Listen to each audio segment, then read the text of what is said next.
యోహాను 10:31 నుండి. యూదులు మరల ఆయనను రాళ్లతో కొట్టుటకు రాళ్లను తీసుకొనిరి. యేసు వారిని, తండ్రి యొద్ద నుండి మీకు అనేక సత్కార్యములు చూపితిని, వానిలో దేని కారణమున నన్ను రాళ్లతో కొట్టుచున్నారు అని అడిగెను.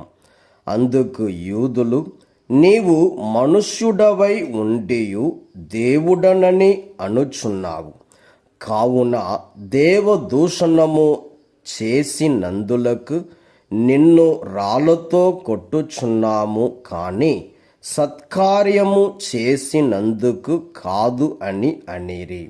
అందుకు యేసు వారితో ఇట్లనెను, మీరు దైవములని నేను చెప్పితిని అని మీ ధర్మశాస్త్రమున వ్రాయబడి ఉండలేదా?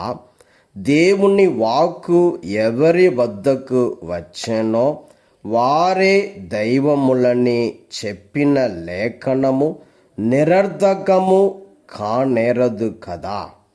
అట్లయినా తండ్రి నన్ను ప్రతిష్ఠ చేసి ఈ లోకమునకు పంపెను.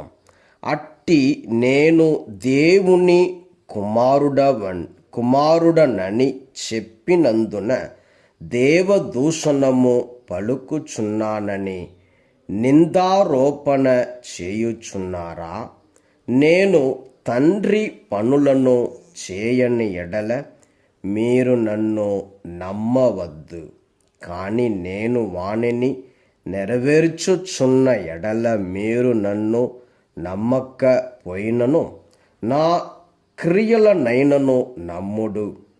తండ్రి నాయందును నేను తండ్రి యందును ఉన్నామని మీరు గ్రహింతురు.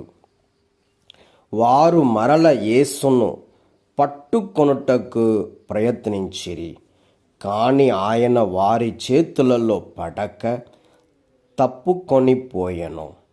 యోహాను మొదట బప్తిస్మమును ఇచ్చిన యోర్దాను ఆవలి తీరమునకు యేసు మరల వెళ్ళి అచటనే ఉండెను. అనేకులు ఆయన యొద్దకు వచ్చిరి. యోహాను సూచక క్రియలు ఏమీయు చేయలేదు, కానీ ఈయన గురించి అతడు చెప్పినది అంతయు యథార్థము అని వారు పలికిరి. అక్కడ అనేకులు ఆయనను విశ్వసించిరి.